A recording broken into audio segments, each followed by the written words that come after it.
প্ৰিয় নেতা ৰাহুল গান্ধী ডাঙৰীয়া, অল ইণ্ডিয়া কংগ্ৰেছ কমিটিৰ সাধাৰণ সম্পাদক ডক্টৰ যোশী ডাঙৰীয়া, অসম প্ৰদেশ কংগ্ৰেছ কমিটিৰ সভাপতি অঞ্জন দত্ত ডাঙৰীয়া, আমাৰ মন্ত্ৰী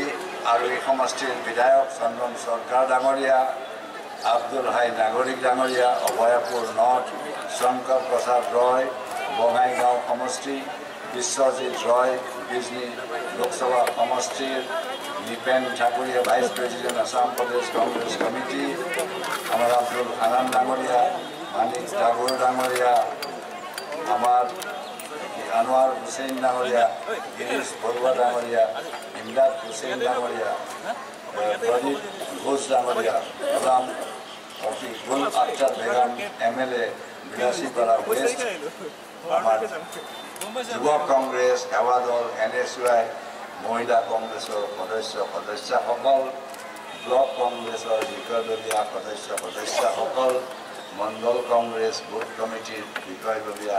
সদস্যসকল, কংগ্ৰেছ কৰ্মী আৰু সমবেত ৰাইজ, আজি ইয়াত এই বিশাল সভা য'ত আপোনাসকলৰ উৎসাহ উদ্দীপনা দেখি আমি নিশ্চিত যে আমি গোটেইকেইটা চিটত আমাৰ কেণ্ডিডেট বিপুল ভোটত জয়ী হ'ব। আজি গোটেই অসমতে কংগ্ৰেছৰ পক্ষে আজি বঁটা বলিছে। আজি অসমৰ ৰাইজে উপলব্ধি কৰিছে ইয়াত যদি AGP চৰকাৰ, BJP চৰকাৰ, BPF চৰকাৰ হ'লে অসমখন ধ্বংসৰ মুখলৈ যাব। আজি এই কথা অসমৰ চুকে কোণে আজি উপলব্ধি কৰিছে। যেতিয়া কেন্দ্ৰত BJP আছিল, অসমত AGP আছিল, তেতিয়া বঙাইগাঁৱে কি অৱস্থা আছিল? অশান্ত আছিল, মানুহৰ নিৰাপত্তা নাছিল, সকলোবিলাক উন্নয়ন কাম বন্ধ হৈছিল, চৰকাৰী চাকৰিয়ালক দৰমহা দিব পৰা নাছিল। সকলোৱে জানে শিক্ষকসকলৰ দৰমহা ক'ত পাইছিল। আজি সকলো দুখীয়া দৰিদ্ৰ সেৱা কৰাৰ যিবোৰ আঁচনি আছিল, বৃদ্ধ লোকৰ পেঞ্চন কওক, আজি বিধৱাৰে কওক, স্কুলীয়া ল'ৰা ছোৱালী বিনামূলীয়া কিতাপে, মিড ডে মিল, ৰাস্তা, দলং, স্কুল, কলেজ, হস্পিটেল, কি দুৰৱস্থা আছিল সকলোৱে জানে। এই পৰিৱৰ্তন আজি কোনে কৰিলে? এই পৰিৱৰ্তন আমি যেতিয়া শাসনত আহিলোঁ 2001 চনত, অসমৰ পৰিৱৰ্তন কোনে কৰিলে? এওঁলোকে পৰিৱৰ্তনৰ কথা কয় আৰু তেওঁলোকৰ শাসনকালত অসমৰ পৰিৱৰ্তন কি হৈছিল? গুপ্ত হত্যা হৈছিল, চাৰিওফালৰ পৰা অৰাজকতা হৈছিল, অশান্ত হৈছিল, সংঘাত হৈছিল। আজি আমিও পৰিৱৰ্তন বিচাৰিছোঁ। পৰিৱৰ্তন আমি কিয় বিচাৰিছোঁ? যে অসমৰ নিবনুৱা সমস্যা সমাধান হ'ব লাগিব, আমাৰ স্কুলৰ শিক্ষাৰ মানদণ্ড বঢ়াব লাগিব, প্ৰত্যেক ল'ৰা ছোৱালীয়ে শিক্ষা পাব লাগিব, চিকিৎসা পাব লাগিব, চাকৰি পাব লাগিব। আজি যিসকল বৃদ্ধ লোক পেঞ্চন পাব লাগিব, চিকিৎসা পাব লাগিব, মহিলাসকলৰ উন্নতি হ'ব লাগিব। আমিও পৰিৱৰ্তন বিচাৰিছোঁ আৰু তেওঁলোকে আজি কি পৰিৱৰ্তন কৰিলে? যি কাম মোদীয়ে কৰিব নোৱাৰিলে এতিয়া সৰ্বানন্দৰ পৰা কৰিব। মোদীয়ে য'ত ফেল মাৰিলে আকৌ এতিয়া সৰ্বানন্দই বোলে আনন্দ আনিব। এই অপপ্ৰচাৰ আজি হেমন্ত ইয়াত আহি প্ৰচাৰ চলাইছে। তেওঁৱেই কৈছিল যে মোদীতকৈ তৰুণ গগৈয়ে বহুত বেছি ভাল কাম কৰিছিল। আজি আকৌ ওলোটা খবৰ ইয়াতো আহি তেওঁ প্ৰচাৰ চলাইছে। মোদী কি কৈছিল যে গুজৰাটৰ পাইপেদি তেজ বয়, আজি কৈছে গুজৰাটৰ পাইপত অমৃত যায়। অপপ্ৰচাৰ ভাষা কিমান বেয়া যে কেজৰিৱালক যেনেকে চৰিয়াইছিল ৰিক্সা ওলাই, মোদীকো চৰিয়াব। এই ভাষা কাৰ? আজি ওলোটা খবৰ। কালিলৈকে মোৰেই গুণ গাই আছিল আজি আকৌ মই আটাইতকৈ বেয়া মুখ্যমন্ত্ৰী তুমি কি কৰিছিলা মন্ত্ৰী তুমিও দায়িত্ব আছিল যদি অসম আজি ধ্বংস হ'ল তুমিতো দায়ী এতিয়া আমি ভ্ৰষ্টাচাৰ আৰু তেওঁ হ'ল সত্যনাৰায়ণ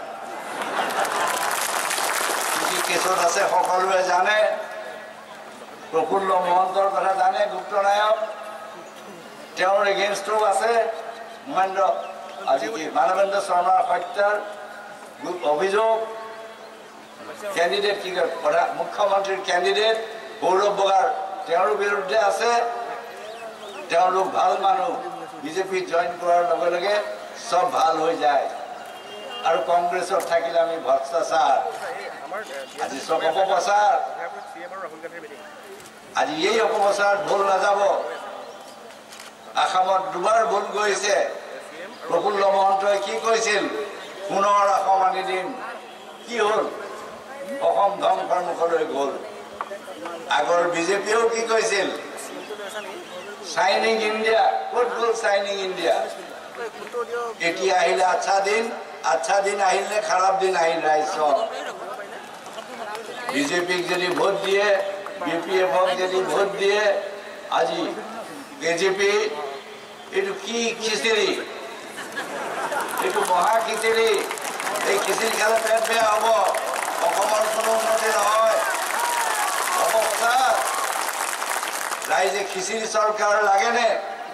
ৰাইজে কংগ্ৰেছ চৰকাৰ লাগে ৰাইজে সিদ্ধান্ত কৰক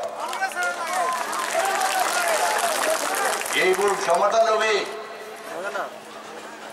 আজি টকা বিলাইছে ইয়াত শুনিছো তেওঁলোকৰ টকাটো ঢেৰ ব্লেক মাৰ্কেটৰ ইণ্ডিয়াৰ গোটেইবোৰ তেওঁলোকৰ লগত আছে অপপ্ৰচাৰ আজি মোৰ বিৰুদ্ধে অপপ্ৰচাৰ চলাইছে বুঢ়া হ'ল 90 বছৰ হ'ল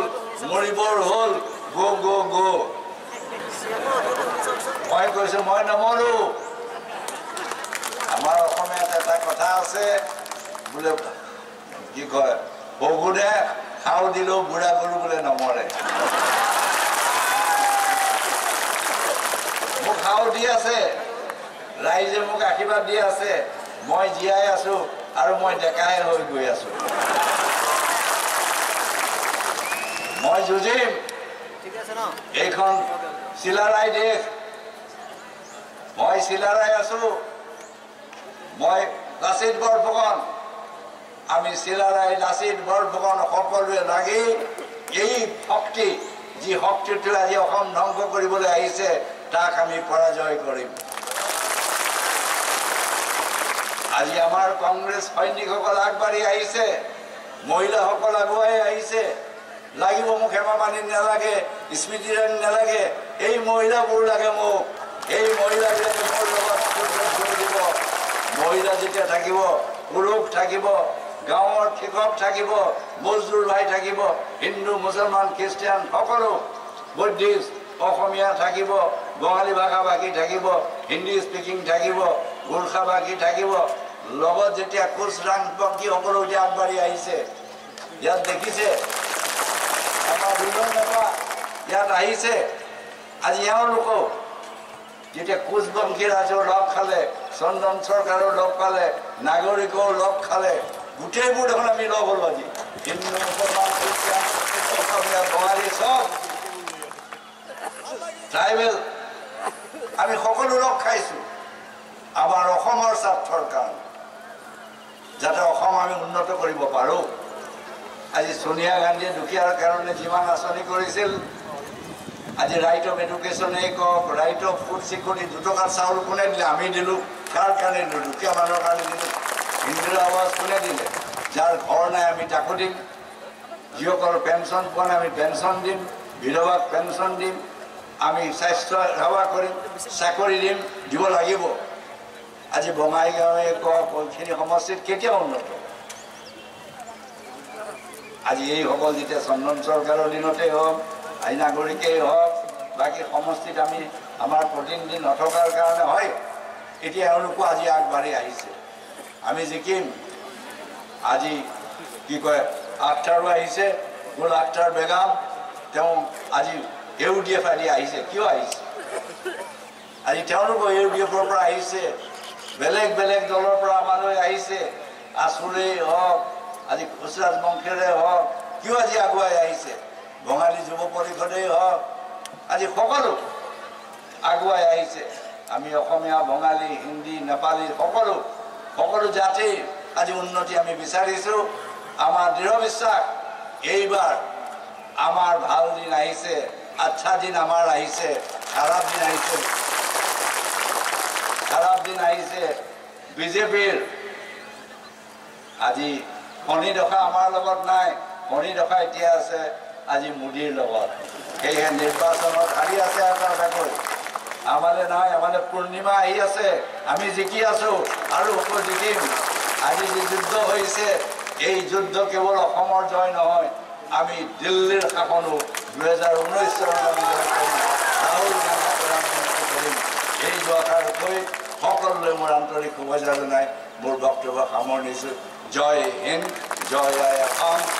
জয় আপোনালোকৰ ৰাইজ বঙাইগাঁওবাসী ৰাইজ ধন্যবাদ।